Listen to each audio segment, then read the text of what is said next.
হাজার হাজার সরকারি কর্মকর্তা কর্মচারীকে বহিষ্কার করেছিল শ্রীলঙ্কা। এগুলো আমার দেশে কেন হয় না জিজ্ঞাসা করছি। তাদের কাছ থেকে কিছুই চাই না, কিছুই চাই না, তারা শুধুমাত্র বিচারটা করুক। এই বিচার তারা কেন করছে না এই জবাব দেখ। কেন পুলিশের বিরুদ্ধে মামলা করা যায় না এই জবাব তারা দেখ। তারা কি এমন সিদ্ধান্ত নিল, নীতি নিল যে পুলিশের বিরুদ্ধে কেউ হত্যা মামলা করতে পারছে না, কেউ আহত হয়েছিল, কাউকে নিপীড়ন করেছিল, পুলিশের বিরুদ্ধে মামলা করতে পারছে না। তাদের কাছে এই বিচার ছাড়া আমার কিছুই চাওয়ার নাই।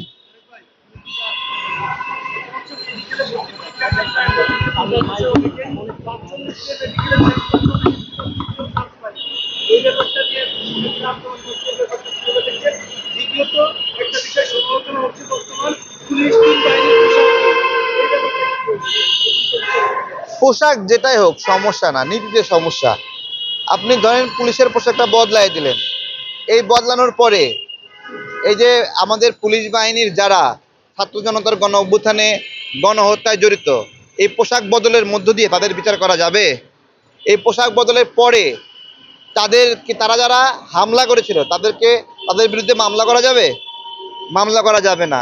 এগুলো তো পোশাক তো জরুরি ছিল না, তাই না? মানুষ চেয়েছিল কি? মানুষ চেয়েছিল বিজিবি নামটা পরিবর্তন করে বিডিআর করতে হবে। মানুষ এইটা চায়। মানুষ যেটা চায় ওইটা না করে কি সব করে যা মানুষের পছন্দ না। ঠিক আছে, আসিফ আসিফ হলো ওই যে আমাদের গায়ক আসিফ ভাই, সে তো বলছে যারা এই পোশাক পছন্দ করছে তাদের জেল হোক, মামলা হোক তাদের বিরুদ্ধে। তো উনি আসলে অনেক চমৎকার কথা বলছে, কিন্তু পোশাকটা গুরুত্বপূর্ণ না। গুরুত্বপূর্ণ বিষয় হলো আমাদের পুলিশ ঘুষ খাবে না। ঘুষ খেলে কি শাস্তি ওইটার নিয়ম করেন, ঠিক আছে? অন্যায়ভাবে মানুষকে হয়রানি করলে কি শাস্তি ওইটা নিয়ন্ত্রণ করেন, তাই না? মাদক দিয়ে ফাঁসায় দেয়, এরকম ফাঁসাইলে সেই পুলিশ অফিসারের কি শাস্তি হবে ওইটা নিয়ে আপনারা কিছু একটা করেন। না করে পোশাক কি কার গায়ে কামড় দিচ্ছে বলেন? কোনো বাহিনীর লোকই তো এই পোশাক নিয়ে পছন্দ না। র্যাব র্যাবকে এমন একটা অবস্থায় আনছে, র্যাবকে বানাই দিছে পুলিশ, ঠিক আছে? আর হলো পুলিশে বানাই দিছে হলো চৌকিদার, হ্যাঁ, আর হলো আনসারকে বানাই দিছে হলো সিকিউরিটি গার্ড। এইরকম একটা অবস্থা হয়ে গেছে। তারপরেও পোশাক যেরকম করছে সেটা করলেও সমস্যা না, মূল নীতির পরিবর্তন করতে হবে। নীতিটা পরিবর্তন চাই সবাই। হ্যাঁ, আর কোটার বিষয়ে বলছেন, এই সরকার তো কোটার পক্ষে রায় দিচ্ছে অনেক আগে থেকেই।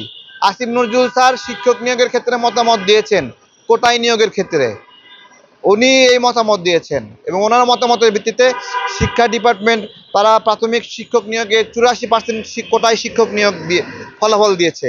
আমরা হাইকোর্টে মামলা করেছি, রিট করেছি, ওইটাও নাকি আবার আপিল করবে। তো এমনিতেই কোটার সরকার হয়ে এখন কোটার পক্ষে অবস্থান নিচ্ছে। জুলাই অভ্যুত্থান তো সফলই, জুলাই অভ্যুত্থান সফল। আমরা এখন জেলখানায় নাই, এটাই আমাদের জন্য শান্তি। এর চেয়ে বেশি আমরা কিছু চাই না। কার কাছ থেকে চাইবো?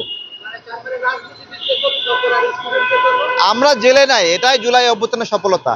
জেলে থাকলে কেমন হতো বলেন?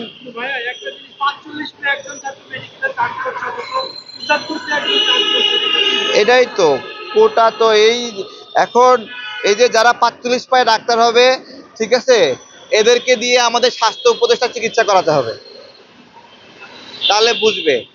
একটা মোটা গরুর যে ইঞ্জেকশন দেয় না, ওইরকম একটা সুই দিয়ে তাদেরকে বলবে এবার ইঞ্জেকশন দাও, চিকিৎসা করো, তখন বুঝতে পারবে যে 45 পাওয়া ডাক্তারটা কেমন।